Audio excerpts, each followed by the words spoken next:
Hey YouTubies, I'm sorry that I'm late making this video. I've had some health problems.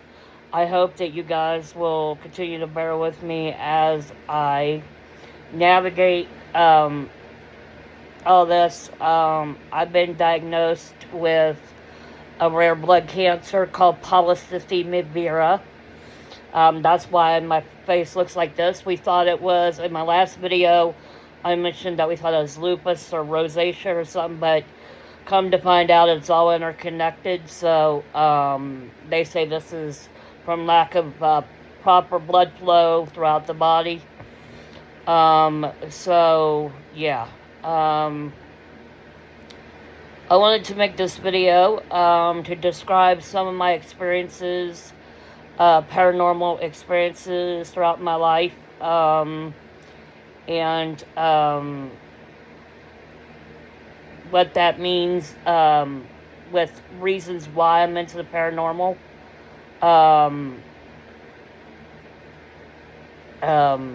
Part of the issue with being a paranormal investigator is that, or your interest in the paranormal has to do with the curiosity of what you went through, why you went through it. And I've been able to see and hear things from the time that I can remember. But it didn't really start until I was, I want to say probably in my teens, somewhere. The first time I remember anything concrete was when I stayed at a friend's house one night. I must have been about 16, 17 at the time. I was in high school. And I remember we were laying in her living room. I was spending the night, obviously. And it had been storming that night. And something woke me up. I heard like a creaking noise. And I happened to turn towards the door, which is where I heard the noise. And as I'm watching, I saw the closet. There was like a little closet area when you came into the door where you could put your coats or whatever. And I watched that door open and a sleeve come out of the closet.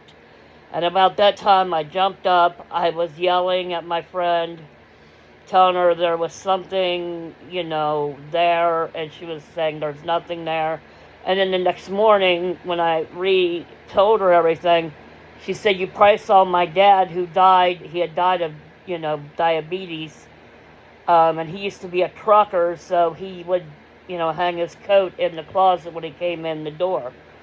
The only thing that doesn't make sense is why it would be coming out of the closet and not standing in front of the closet, but I don't know. So that happened, and then the next thing I remember, I moved to a place called Oakmount Apartments. I was just turned 20. I had just given birth to my first son, and I would experience different things, whistling, going through the apartment when I knew I was alone, especially one night when I was using the bathroom and my son was in the living room in his car seat, and I heard whistling going through the apartment. It freaked me out so much that I called the cops. They came out. Obviously, there was nothing there. But one night, I went to go stay at a friend's to watch movies, and, my son needed some bottles and some diapers, and they said, why don't you grab some of your movies while you're up there? So I did, and I'm in my main bedroom, and I was getting the movies, and I had one of those big walk-in closets. And from the inside of the closet, there came knocking. I hot-tailed it out of there. I was out. I was like, nope. And my friends were like, aren't you going to go back and get it? I said, are you coming with me? They're like, no. I said, then I'm not going back. And, of course, the next day, the door was locked. The windows were locked. There's no way anybody could have been in there. But I know what I heard. And it didn't register with me until later that that's where I kept my Ouija board. I completely forgot all about it until years later. Another thing that happened while I was there that I think was interrelated is that I was laying. This is when I had a mattress in the living room. This is when I first moved into the apartment. Hadn't had gotten my main bedroom set up yet, so I was just sleeping on a mattress in the living room. And I had I remember I had a green couch that had like gold ziggy zags through it and what have you. Must have been 2, 3 o'clock in the morning. I wake up and happened to look over towards the couch. And I saw this female sitting there. And I looked over and I remember she smiled at me. I kind of smiled back. Went to sleep. I didn't feel fear for whatever reason. I just went back to sleep. And next day I said, wait, what? You know? So now, once again, I think it might have been related to the Ouija board in the closet, all that. But back then, I didn't think anything of it. Once again, just a weird coincidence. There were other things throughout my life that I saw or experienced. I had heard people walking on the roof when my ex-husband would be gone with a friend overnight. And there was other weird incidences. My son would say he saw the devil on the front porch. Now keep in mind, my son was autistic, and at that point we weren't going to church. So why he would say that, we still, we never did figure it out, but this is what he would say to us. And then, so these things continued, Well, and then there was incidences when I lived in Iowa where I felt like this is the only state that did it to me, was Iowa. I would have full-blown panic attacks. I always thought somebody was watching me. I would run up to my room and barricade myself in my room. It was the only state that I've ever had that experience. So that happened there. I would hear people walking through that house or what have you. But it was only certain nights. Other nights I was completely fine. And then I moved to Los Angeles. Fast forward to 2015.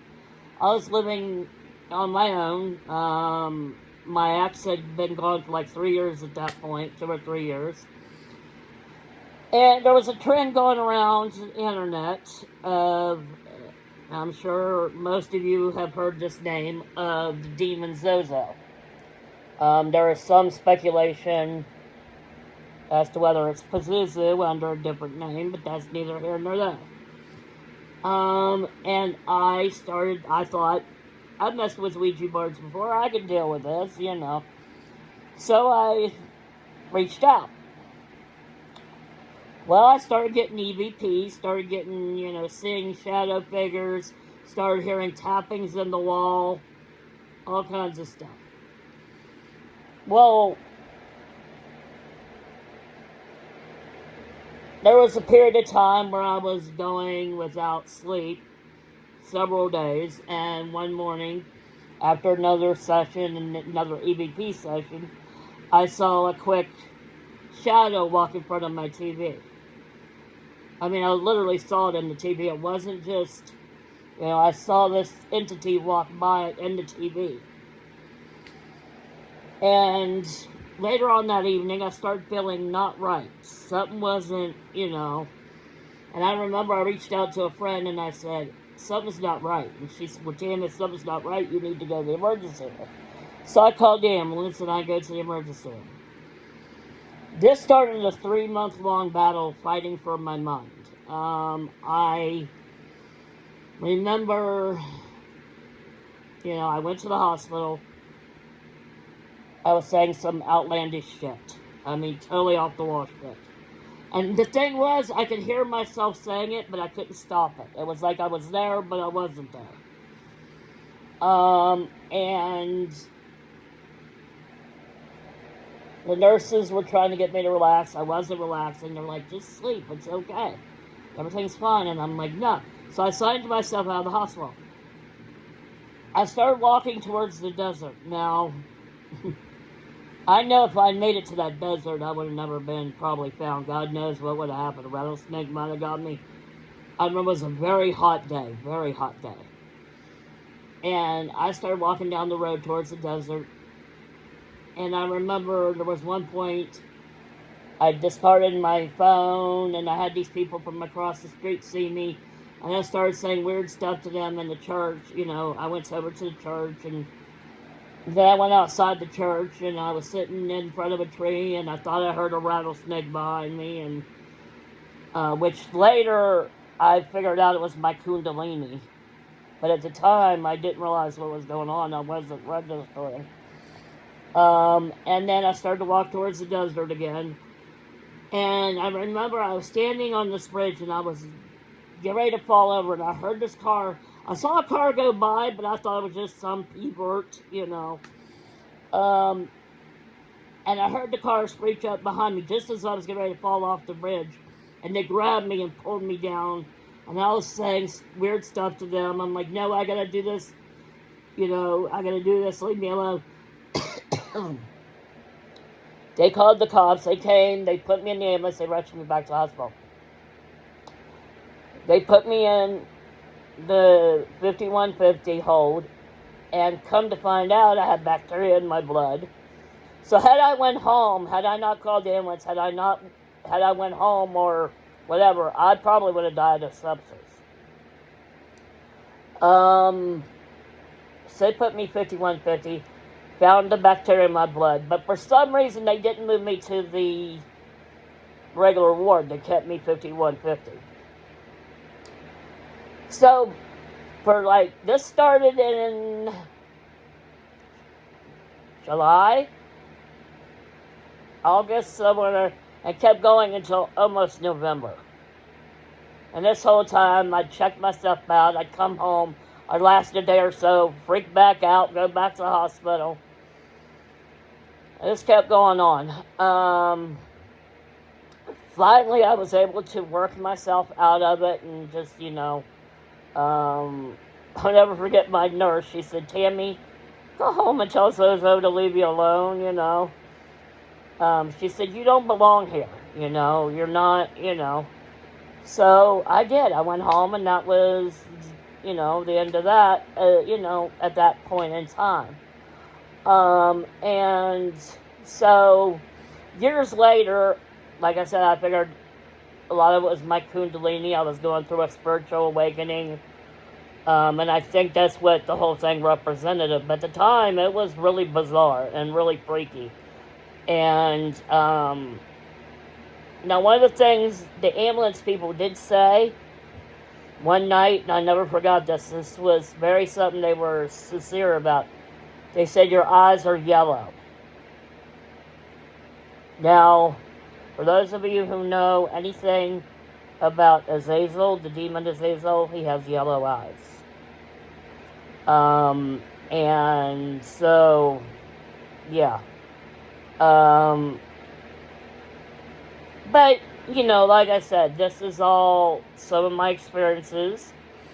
And this is why I've gotten into the paranormal and wanting to find and explore answers and try to figure out what's going on. Is there life after death? Or is there just something masquerading as a ghost? But I would find it difficult to haunt all these people at the same time, which is why I like to lean more towards that there are entities or ghosts out there. Is there demons? Sure.